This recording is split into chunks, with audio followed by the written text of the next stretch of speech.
जय श्री राधे, जय श्री कृष्ण। सभी सुखी रहें, सभी आनंद में रहें, धन जन से परिपूर्ण हो। भगवान से हम यही कामना करते हैं। चलते हैं सुख की खोज की ओर, जो हमारे अनेकों जीवनों से जुड़ी हुई है। अनेक युग बीत गए, परंतु हमारी वो खोज निरंतर चलती रही। हम अनेक योनियों को प्राप्त किया, परंतु आज ऐसा सौभाग्य प्राप्त हुआ है कि हमें मानव जीवन प्राप्त है। उसमें भी हमें बहुत श्रेष्ठता मिली है। हम विवेकवान हैं, हम कर्म करने वाले हैं, हमारे पास हाथ हैं, हमारे पास सब सुविधाएं हैं। नहीं तो मानव भी बन जाए तो कोई विशेष बात नहीं है। हो सकता है कि मानव होकर के भी हम लोग अपना कल्याण का मार्ग ना खोज सकें, क्योंकि ऐसी संगत मिले, ऐसा स्थान मिले, ऐसा परिवार मिले, ऐसे माता पिता मिले कि हम जब से जन्म लिया है तब से वो हिंसक हैं या हिंसात्मक हैं, हिंसा करते हैं। मांस भोजी हैं तो हम भी वहाँ वो उसी में हम रत हो जाते हैं। वो झूठ बोलने वाले हैं, पापाचारी हैं तो उनमें हम सम्मिलित हो जाते हैं। तो मानव जीवन मिलने से ही मात्र नहीं काम चल जाएगा कि हम मानव बन गए। सबसे पहले तो कहा है संतों ने, वैसे निचोड़ दिया है कि मानव जीवन ही बड़ा कीमती है और बड़े भाग्य से प्राप्त होता है। नर्तन सम नहीं कवने उदेही, जीव चराचर जा चलते ही, बड़े भाग्य मानस तन पावा, सुर दुर्लभ सदग्रंथन गावा।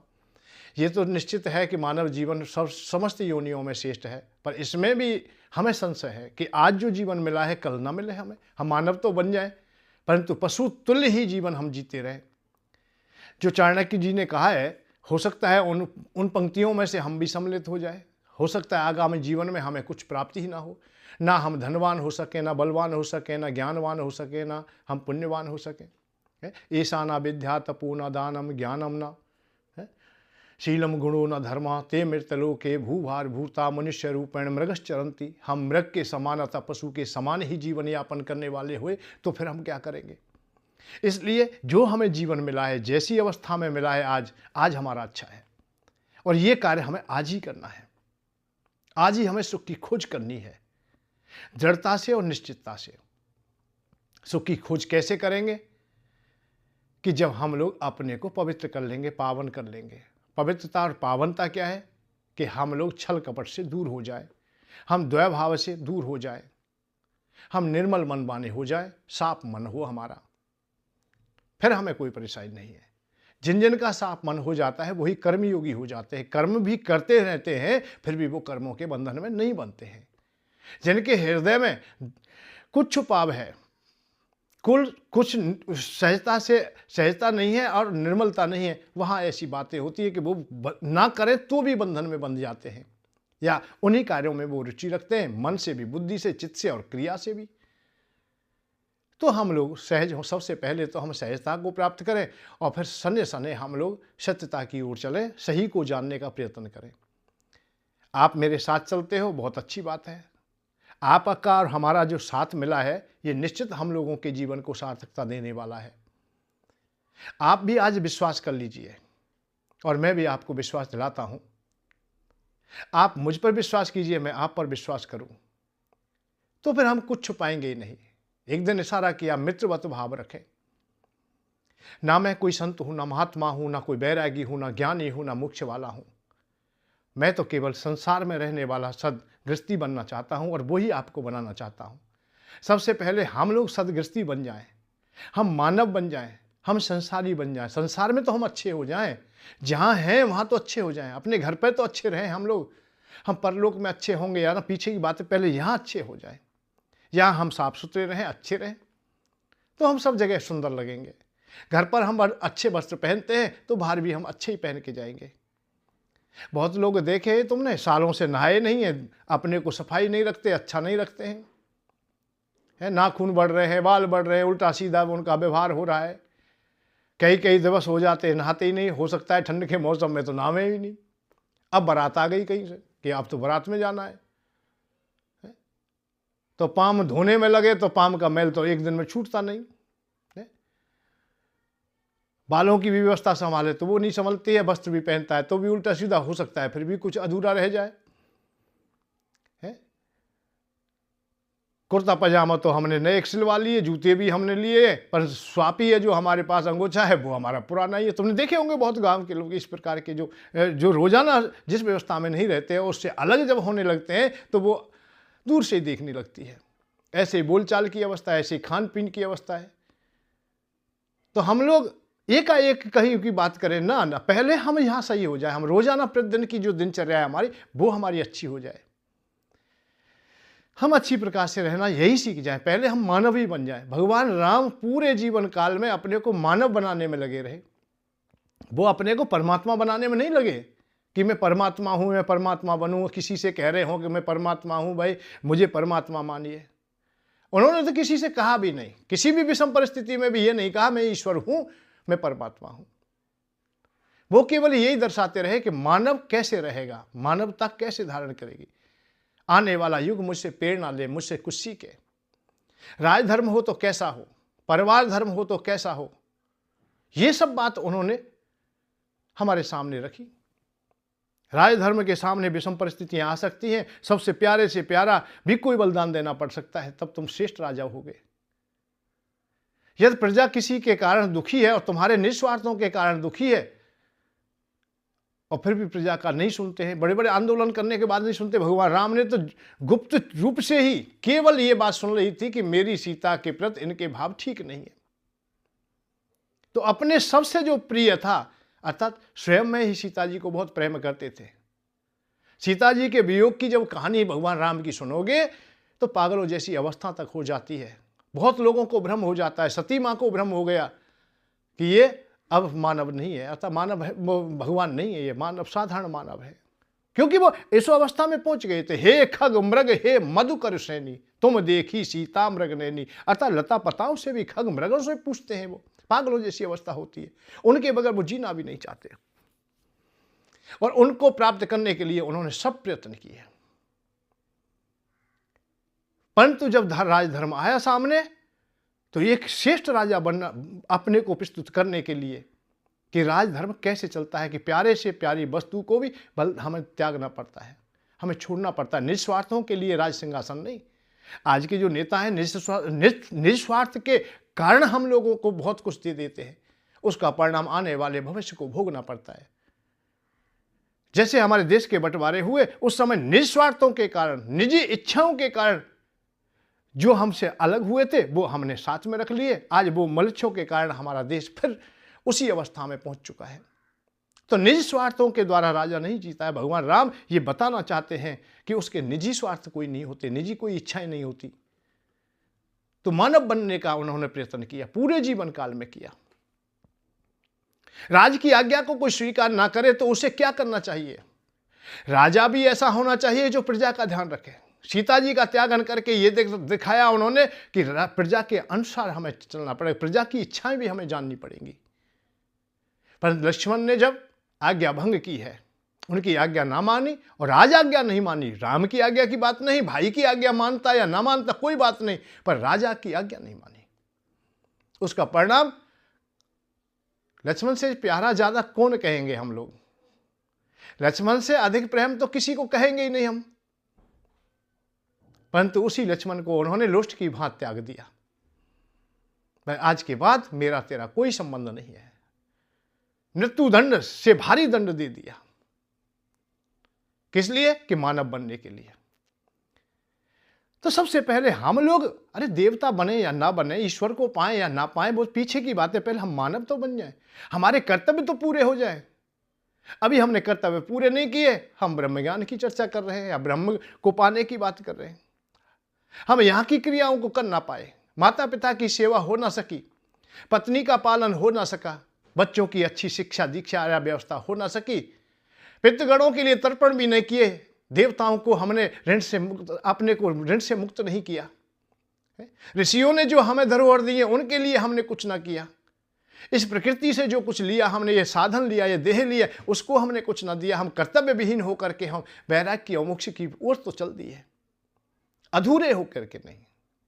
ये भगवान राम बता रहे हैं, रामायण बता रही है कि हम अधूरे ना चले जाए, कर्तव्य विहीन ना हो जाए, हम कर्म विहीन ना हो जाए, जो निहित कर्म है उनसे हम दूर ना चले जाए। ये गीता जी भी तो हमें सारा यही करती है।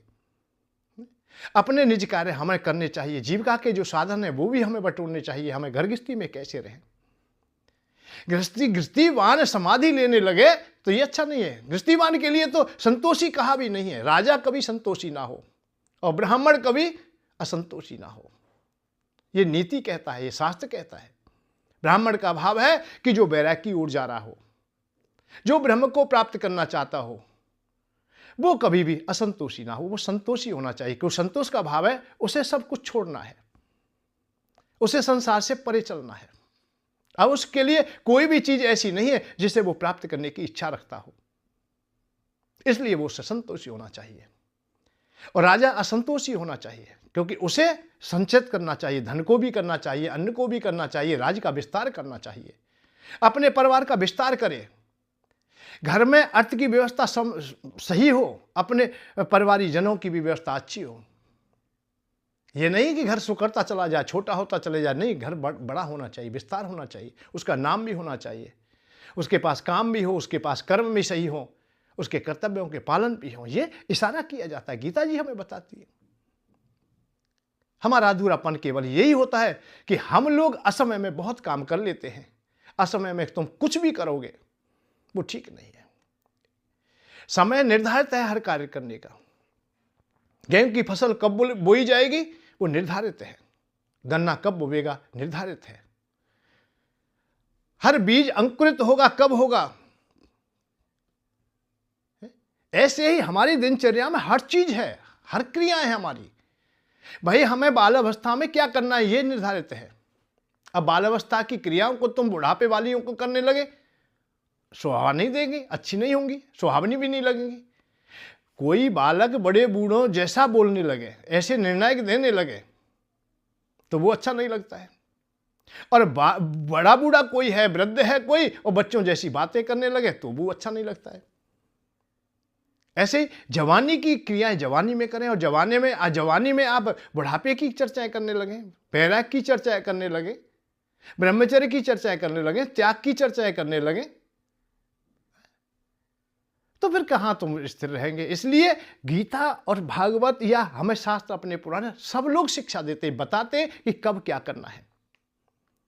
अब विचित्र स्थिति क्या है कि हम जो अब आज अपने सनातन धर्म की अवस्था देखते हैं, हम अपने भक्ता प्रवक्ता या हमें शिक्षा देते हैं उनकी हम जो अवस्था देखते हैं वो बड़ी विचित्र स्थिति है।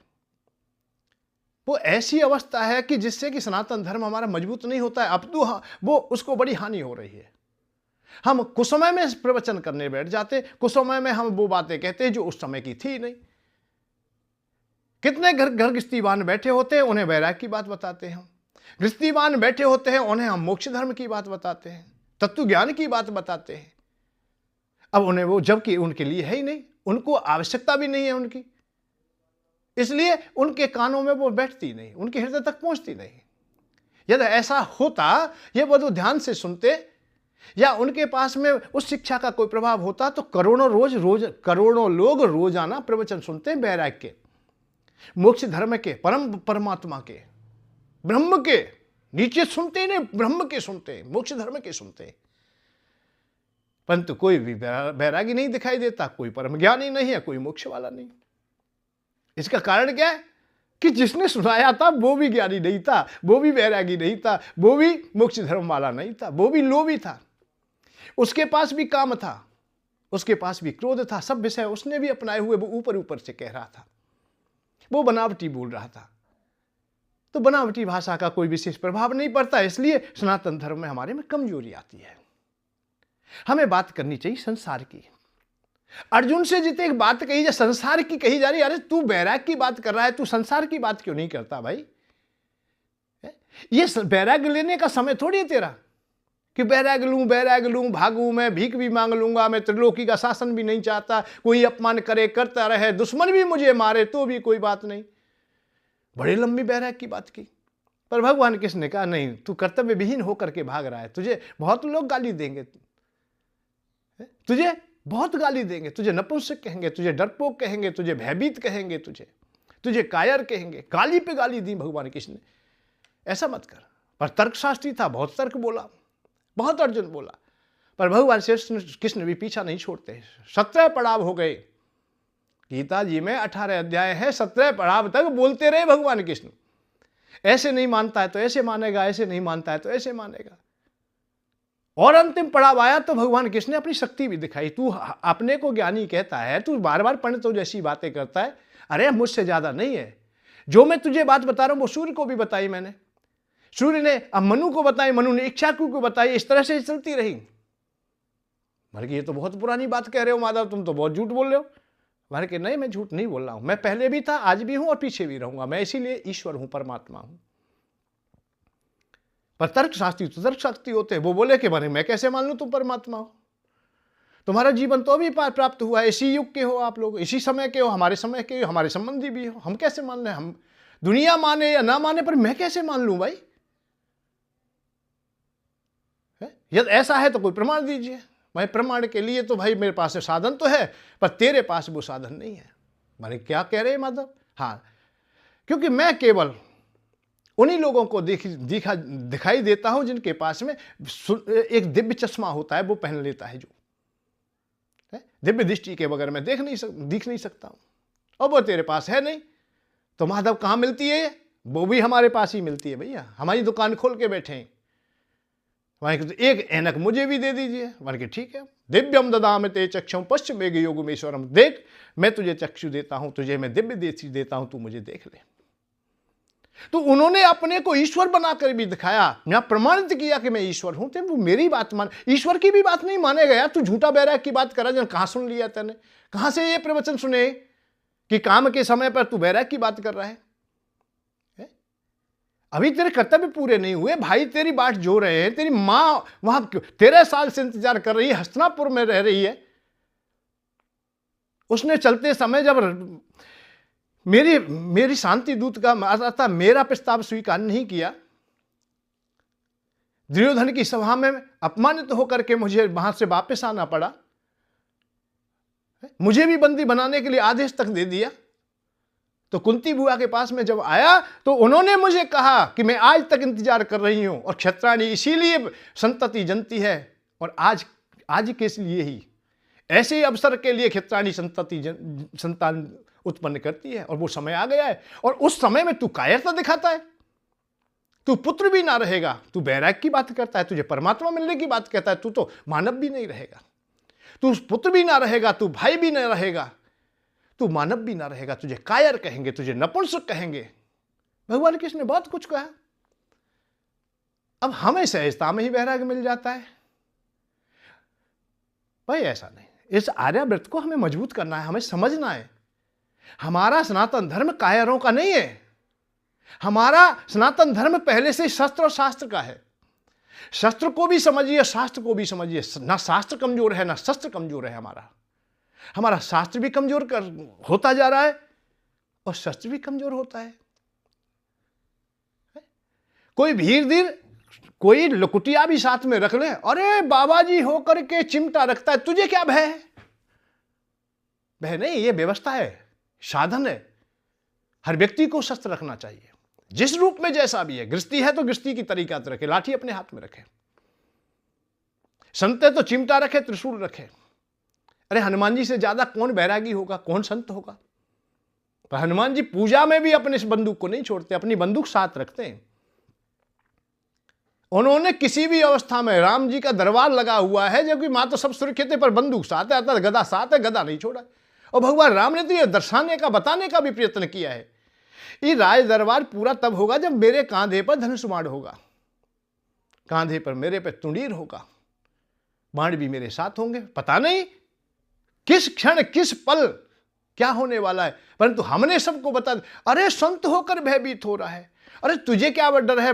दुनिया को निर्भय की बात कहता है, फिर भी शस्त्र रखता है। नहीं, शस्त्र सदैव रखो, शस्त्र और साथ अपने है? शस्त्र हमारे कांधे पे हो और शास्त्र हमारे कंठ में हो, फिर हमें कोई भी भय नहीं है। शास्त्र हमें शक्ति देते हैं, आत्मबल देते हैं, हमें विश्वास दिलाते हैं। शस्त्र हमें शक्ति देते हैं, सामने वाले में कमजोरी लाते हैं कि हमारे हाथ में शस्त्र है। अरे कुत्ता भी जब भयभीत होता है जब तुम्हारे हाथ में डंडा हो। तो इस देश को बचाना है, धर्म को बचाना है, तो सनातन धर्म को सही प्रकार से व्याख्याति करिए, जानिए, समझिए। भगवान कोई वैसे ही थोड़ी है, वैसे ही परोस के तुम्हें मुक्ति दे दें। तुम्हें ज्ञान या वैराग्य दे दे, तुम्हें भक्ति दे दे। हमें समझना पड़ेगा कि भगवान कहना क्या चाहते हैं। इतना तो हमें कर्म करना पड़ेगा, इतना तो कर्तव्य निभाना पड़ेगा कि भगवान कहना क्या चाहते हैं। आज गीता जी को जो भी पढ़ता है वो ये कहे वैराग्य की बातें हैं, इसमें तो वैरागियों के लिए है, जबकि गीता में कहीं वैरागियों के लिए है ही नहीं। गीता तो गृहस्थी वालों के लिए है। अरे गृहस्थी को कर्म सिखाया है। वैराग्य तो अर्जुन लेना चाहता था, अर्जुन पात्र भी था। हम सब तो लोग तो अब उनके सामने अपात्र है भैया। मैं कहूंगा थोड़ा नाराज हो जाएंगे, आज कोई अर्जुन से बढ़कर तो पात्र मुझे कोई भी नहीं दिखाई देता।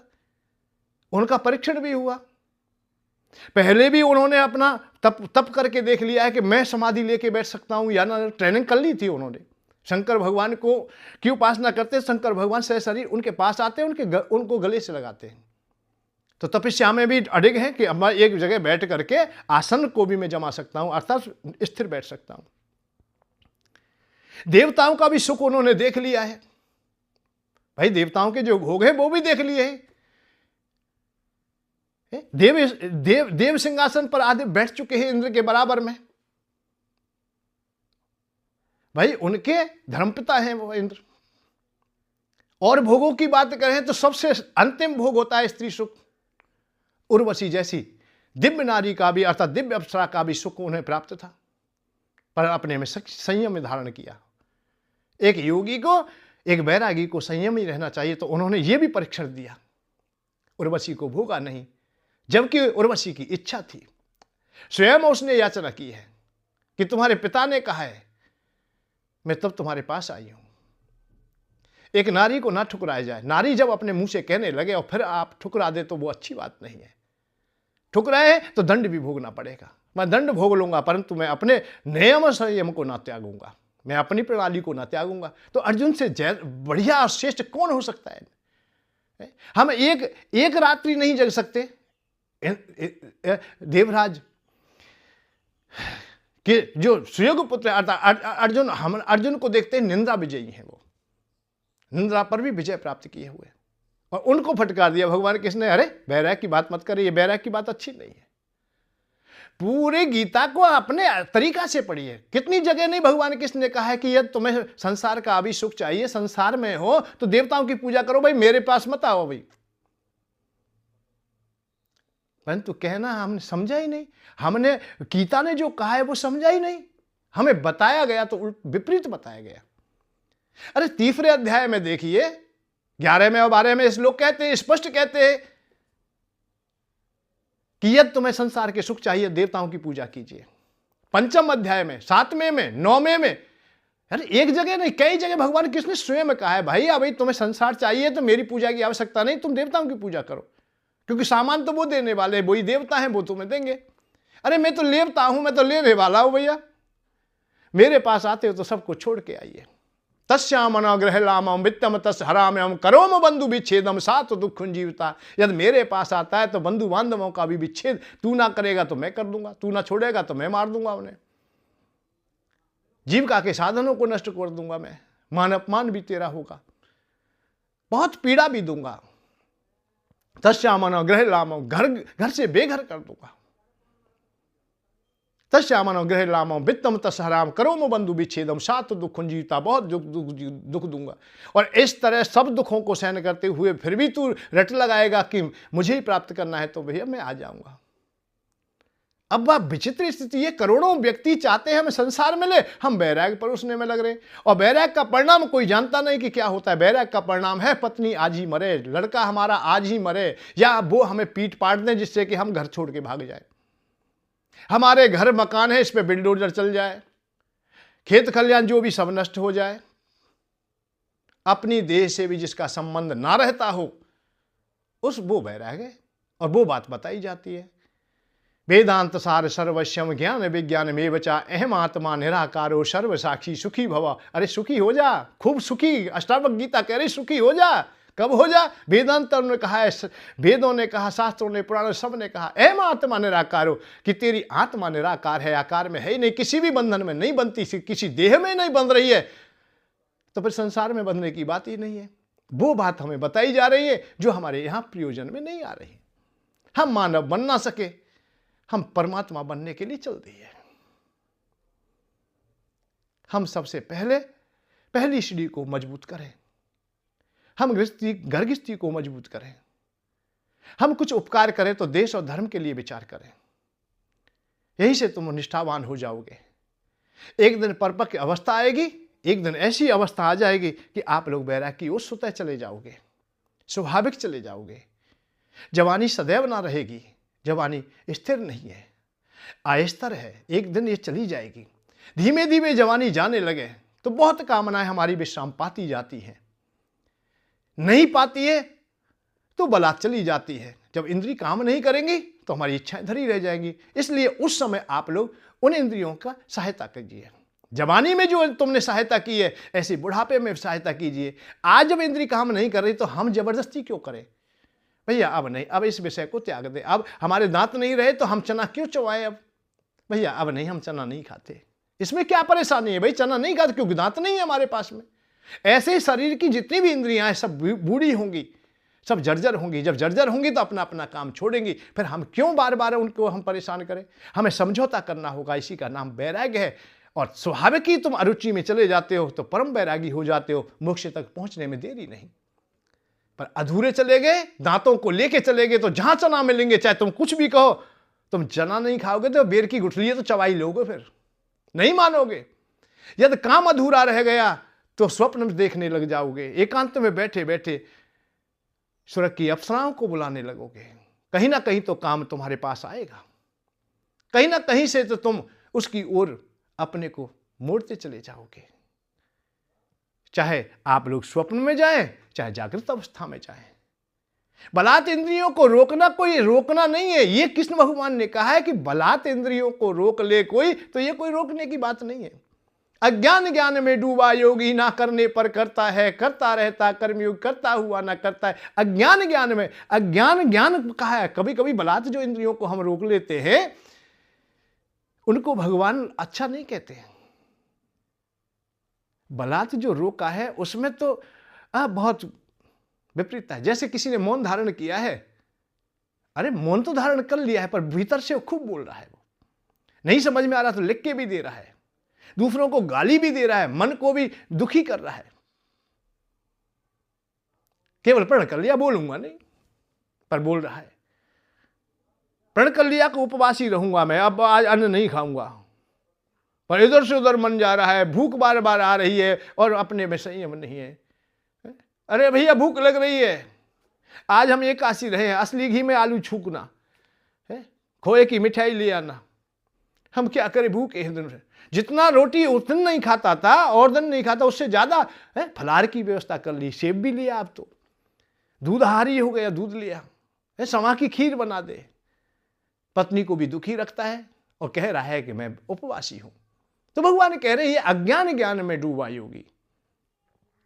यदि उपवासी ना रहे होते तो आपको कोई झगड़ा ही नहीं होता। उपवासी होकर के तो तुमने द्वंद्व कर दिया।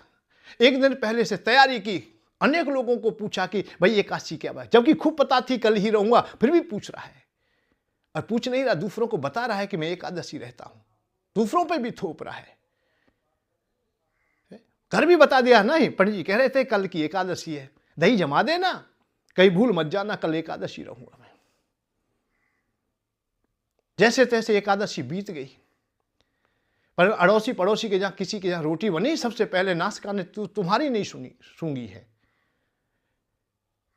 या रोटी का टुकड़ा, अन्न का टुकड़ा कहीं चूल्हे में जल गया है तो सबसे पहले खुशबू आई बहुत जोर से। कल की और आज की दोनों बराबर रोटी खानी है। 4 रोटी खाता था, अब 6 और 8 खाएगा। तो ये जो हठ योग है, ये कोई विशेष बात नहीं है। अपने को पूर्ण संतुष्ट करके आप लोग योग की ओर चलिए। वैराग्य बताने की बात थोड़ी, खुद आएगा। हाथ में चिमटा गरम हाथ में आ जाए, क्योला हाथ में आ जाए, जलती हुई मसाल तुम्हारे हाथ में आ जाए, तो क्या करोगे? कहीं पूछ भी जाओगे किसी को, क्या कोई बताएगा इसे छोड़ दीजिए? अरे जलन तुम्हें हो रही है, अग्नि तुम्हें जला रही है, तुम्हारी उंगलियों को जलन हो रही है या जला रही है, तो आप ही छोड़ दोगे। ये भी ना देखोगे कहां फेंक रहा हूं, किसके ऊपर फेंक रहा हूं, कहां गिरेगी, क्योंकि पीड़ा तुम्हारी है। ऐसे ही जब राग से वैराग्य की ओर आओगे, राग से अरुचि होगी, राग तुम्हें दूषित दिखाई देने लगे, विपरीत दिखाई देने लगे, घृणा होने लगे उन राग से, स्त्री संग से घृणा होने लगे, भोज्य पदार्थों से घृणा होने लगे, झूठ और छल कपट से घृणा होने लगे, उस दिन आप लोग स्वाभाविक बैरागी हो जाओगे। उसे कोई नहीं, हमें स्त्री प्यारी लग रही है, हमें ब्रह्मचर्य की बात बता रहे हैं तो वो व्यर्थ है। कितनी भी सुनाई जाए फिर भी हम स्त्री से प्रेम करेंगे। हम धन से प्रेम कर रहे हैं, हम धन से प्रेम कर रहे हैं, अब खूब त्याग की बात बताओ, खूब दान दक्षिणा की बात बताओ, जितनी बताते रहो, तुम बताते रहो, कोई परेशानी। अरे एक राजा की लड़ाई हो रही थी, तो राजाओं की जब लड़ाई होती है तो सैनिक लोग चलते हैं, रथ चलते हैं, हाथी घोड़े चलते हैं, ऊंट चलते हैं, ये सब कुछ चलते हैं, बड़े बड़े युद्ध जीते। अब ऐसे ही युद्ध में रहने वाला एक ऊंट एक बार थोड़ा सा आलसी टाइप का था, बीमार हो गया है, बैठ गया। अब उसे लोग उठा रहे थे कि माने कि भैया उठ जाइए, तो वो उठता नहीं था अगर। अब बहुत लोग आए, माने कि भाई उठाइए इसे, उठाइए उसे, उठाइए। किसी ने बताया भाई इसके सामने ये रखिए, खाने की चीज़ रखिए, जब वो खड़ा हो जाएगा, ये रखिए जब खड़ा होगा, ये जब खड़ा होगा, ऐसे बहुत उपाय बताए। एक बोला भाई युद्ध में रहा है, झांझ मंजीरा बजाओ, तो बुला लिए कीर्तन वाले, कीर्तन ढोलक भी बजा रहे हैं, झांझ बजा रहे हैं, छेना बजा रहे हैं, और शोर कर रहे हैं, भाई खड़ा हो जा, खड़ो हो जा। ऊँट एक के कान पे ले जाते, बजाते झांझ, ऊँट इधर से उधर मुंह फेर लेता, इधर से उधर फेर लेता। ऊँट कह रहा है बनी मन में, अरे यार तुम मुझे झांझ बजा करके खड़ा करना चाहते हो, मैं अब खड़ा होऊंगा ही नहीं। मेरे सामने तो ढोल बाज लिए पहले, मैंने तो ढोल देखे है, मैंने युद्ध में रहा हूं, मैंने बहुत तोपों की आवाज सुनी है, मैंने बहुत शोर सुना है, इन झांझों से मेरे कानों में कुछ होता है? ऐसे ही हम संसार में विषयी हैं, हम लोग विषय हमें चाहिए, हम अभी कामी हैं, हम लोभी हैं, हम क्रोधी मोही, ये विषय हमारे पास में है, उनमें हम पंडित हैं। और आप लोग बैराग की बात सुना रहे हो, सुनाते रहो, कितनी भी, जितनी सुनाए सुनाते रहो, उनसे हमारा कोई प्रयोजन नहीं आता, कुछ भी नहीं होता है। इसीलिए करोड़ों व्यक्तियों को सुनाने के बाद भी हम पर कोई प्रभाव नहीं पड़ता है, क्योंकि बात यही है कि दोनों मिथ्याचारी हो गए। उन्हें तो आवश्यकता नहीं थी और उन्होंने उन्हें सुना दिया। और विशेष बात तो ये थी, आवश्यकता उसे भी नहीं थी, उसने इसलिए उन बातों को तुम्हारे ऊपर फेंक दिया। जो सुना रहा है बैराग की, उसे भी जरूरत नहीं थी, इसलिए उनके पास कहीं से आ गई, सुनी सुनाई आ गई, चल के आ गई, उन्होंने उठाया तुम्हारे ऊपर फेंक दिया। आवश्यकता तुम्हें भी नहीं थी उन बैराग की बातों का, इसलिए वो बैराग की बात रास्तों में पड़ी रह गई, अर्थात जहां जहां वहां रह गई, चौपालों पर बोल नहीं गई। अब तो कहीं सत्संग चलता है, सबसे पहले बैराग की बात करते हैं, मोक्ष धर्म की बात करते हैं, निराकार ब्रह्म की बात करते हैं, क्योंकि वो गली मोहल्ला चौराहे की रह गई। कहीं भी बैठ जाइए और थोड़ा सत्संग होने लगी है, किसी भी गंवार से गंवारा व्यक्ति चाहे किसी संसार के विषय में न जाने पर ब्रह्म के बारे में वो भी जानता है, और वो भी ब्रह्म की बात करेगा। ये हमारे यहाँ की प्रणाली हो गई।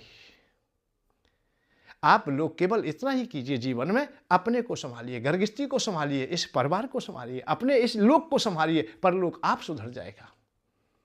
शीशा में मुखड़ा देख रहे हो, तुम्हारे चेहरे पर, तुम्हारे मुंह पर कोई दाग लगा हुआ है, तो शीशे के मुंह से मत हटाना। यदि हटाते रहे तो जीवन निकल जाएगा, हटाते ही रहेंगे, पर कभी तो वो चेहरा साफ ना हो सकेगा। साफ कब होगा? जब अपने चेहरे को तुम साफ कर लोगे। ऐसे ही इस लोक को तुम ठीक कर लोगे, परलोक आप सही हो जाएगा। परलोक को ठीक करने में लग गए और यहाँ काम खराब होने लगा। आप बाहर कमाई कर रहे हो, घर लुटाई हो रही हो, फिर कोई फायदा नहीं है। एक पति परदेश चला गया, पैसा कमाता था, यदा कदा पैसा भेज दे देता, उसका मां धीमे धीमे प्रेम हो गया। अब प्रेम कर रहा है तो ठीक ठाक है, पर फोन पे वो कह देता था कि मैं बहुत कमाई कर रहा हूं, मैं यहाँ कमाई कर रहा हूं, बहुत कमाई। पत्नी को पता चल गया। पत्नी ने एक दिन फोन किया, स्वामी जी तुम कमाई तो कर रहे हो, ठीक है, परंतु मैं यहां लुटाने में लग जाऊंगी, फिर तुम जो कमाई कर रहे हो वो बढ़िया बात है, कर लीजिए, क्या फायदा है जब मैं यहां लुटाने लग जाऊंगी। अरे हम दोनों को मिलकर के घर गृहस्थी चलानी है, हम एक दूसरे की ठगाठगी ना करें। तो हम ठगाठगी ना करें, हम स्पष्टता में रहें, सही प्रकार से रहें, हम आपस में मित्रता व्यवहार करें। मित्रवत यदि व्यवहार होगा हमारा, बहुत अच्छा होगा, हम सब लोग सुखी हो जाएंगे। क्योंकि सबसे पहले हमारी चोरी बंद हो जाएगी, छुपाने की जो रीति है वो बंद हो जाएगी। अरे शिष्य के साथ बैठे हो, हंसो, शिष्य के साथ बैठे हो, उनकी पीड़ा को सुनो, उसका समाधान खोजो। तुम्हारे पास कोई रहस्य है तो दीजिए उन्हें। थोती बातों से काम नहीं चलेगा। यदि भूख लगा है, आश्रम में आया है, तो उसे भोजन दीजिए। उसे कोई भी इच्छा है, वो ऋणी हो गया, कर्जदार है और गुरुजी के पास लाखों करोड़ों पैसे हैं और वो रो भी रहा है, बता भी रहा है, फिर भी बता रहे तू राधे राधे जप, राधे राधे जप। अरे बाप, मुझे पैसा दे दे भाई, कुछ पैसा दे दे, फिर कहे आराम से आप भजन कर भैया तू। अब मैं भी करूं क्यों, मेरे पास भी नहीं है और तेरे पास भी नहीं, अब राधे राधे करेंगे। पर आप लेके बैठा है, उससे कह रहा है राधे राधे जब। अरे तू पैसा दे दे भाई, पैसे की जरूरत है, वो ऋणी है, कन्या का विवाह करना है ना, कन्या का विवाह भी हम कर देंगे, तेरे पास जितना है उतना दे दे। भाई कोई भी ऐसी संस्था, कोई भी ऐसी क्रिया, कोई भी कि मुझे 10 रुपये मिलते हों, 100 रुपये में खर्च कर देता हूं कहीं किसी भी काम में और मेरी कोई आमदनी नहीं है, केवल मध्यस्थ हूं, मैं खजांची बना दिया हूं, अर्थात मैं कोषाध्यक्ष बना दिया हूं। आज मुझे 100 रुपये दिए हैं और 1000 रुपया मुझे खर्च करने हैं। अब 900 रुपये कहां से आएंगे? 900 रुपये कर्ज किया नहीं, फिर मैं करूंगा कहां से? वो तुमसे ही तो लूंगा। हाँ, लेने का तरीका जब हम अपनाएंगे तो हमें 1500 लेने, 1000 खर्च करने, तो 1500 2000 लेने। जो कन्याओं का विवाह कर रहे हैं वो भी संस्थाएं, तुम चिंता मत करो, कहीं ना कहीं से वो 2000 रुपये ले रहे, 1000 रुपये खर्च करने के लिए, और अपने को कह रहे कि तू तो विवाह करे ही मत भैया, विवाह तो हम कर देंगे, माता पिता की सेवा करे ही मत, हम कर देंगे, कोई भी काम मत करे, हम करेंगे। नहीं, ऐसे काम नहीं चलेगा। हम हर व्यक्ति का कर्तव्य है कि हमें पूजा अर्चना भी करनी चाहिए, हमें साधनाएं भी करनी चाहिए, अपने कर्म करने चाहिए, अपने कर्तव्य हम ही पूरे करें, माता पिता की सेवा हम ही करें, भगवान की उपासना हम ही करें, अपने अपने काम तो हमें करने हैं। हमें केवल रास्ता बताने की बात थी। यदि पता है तो बता दीजिए, नहीं पता है तो झूठ मत बोलना। झूठ बोलेंगे तो हमें कालनेमी की तरह वो ठीक भी करना पड़ेगा। बस यह है मुख्य बात। हमने अब तक कालनेमी को क्षमा किया है, हमने कालनेमी से कुछ कहा ही नहीं, हमने 2 शब्द नहीं बोले।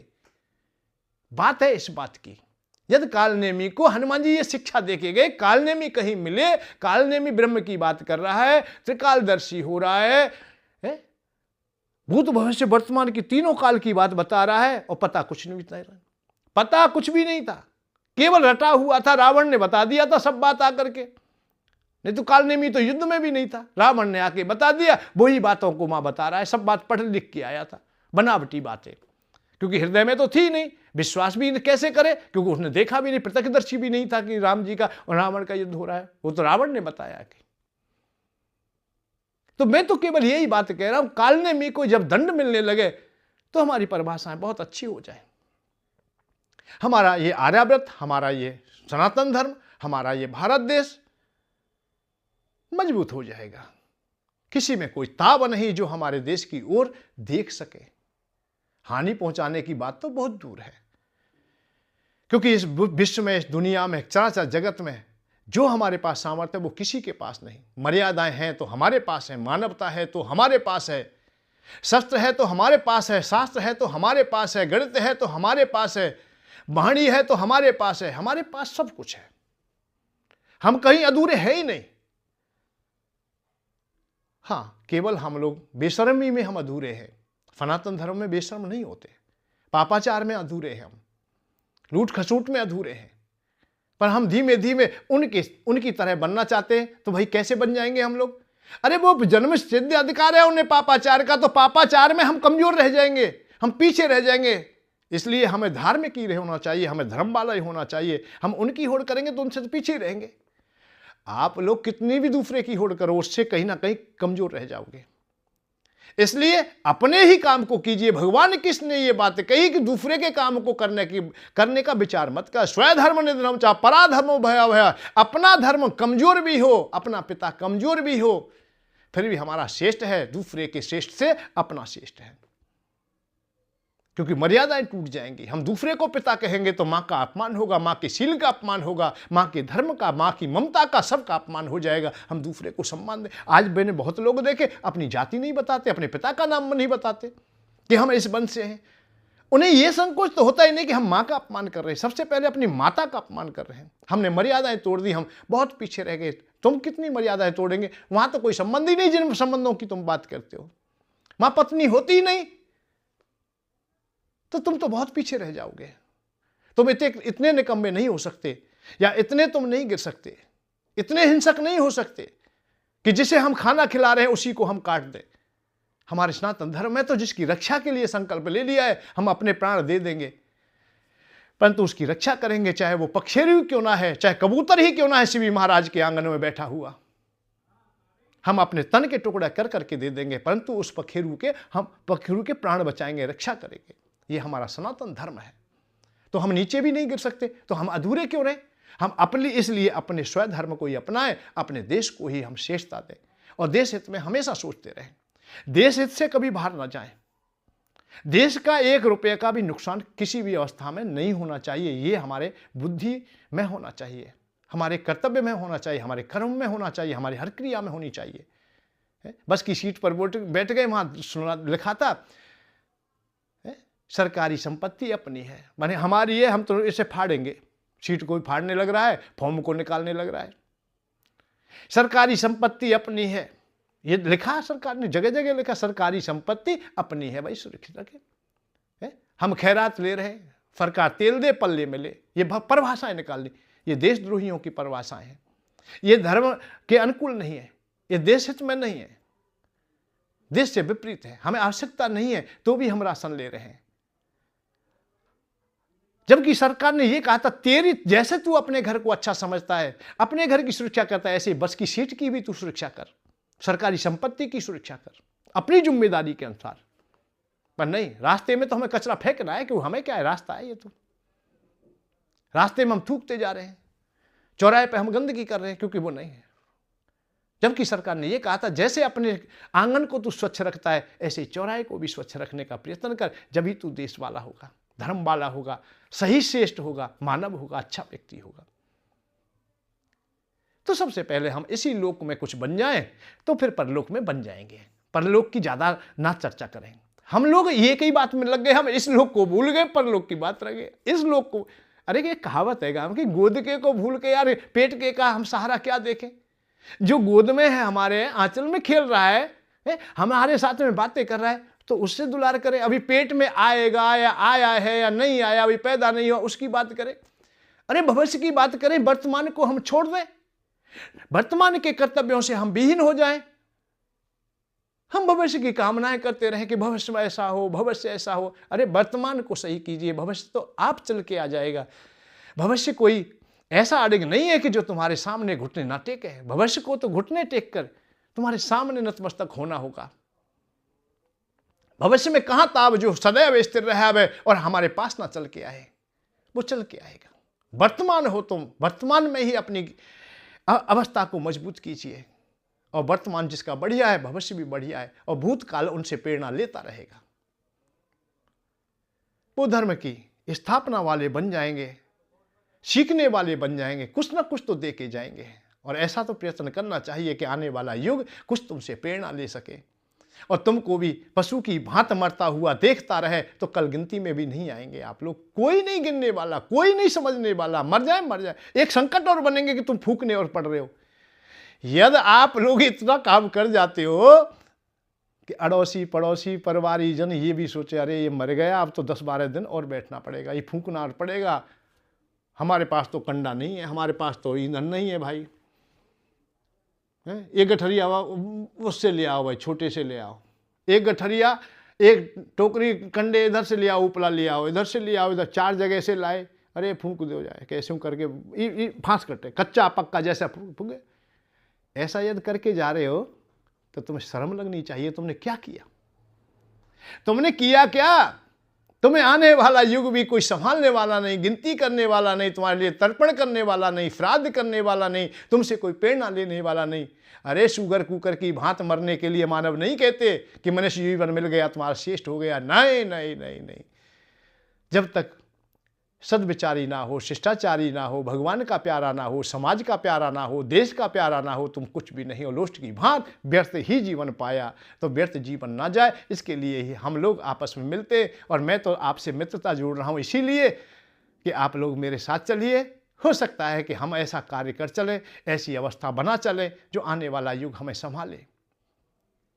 भगवान के पास हम चलेंगे, निश्चित चलेंगे, हम अधिकार से चलेंगे कि हमें मानव जीवन मिले और वो श्रेष्ठता में मिले। जो आज आपत्ति कर रहा है वो भी हमारे पास ना रहे, हमें सुखी जीवन प्राप्त हो।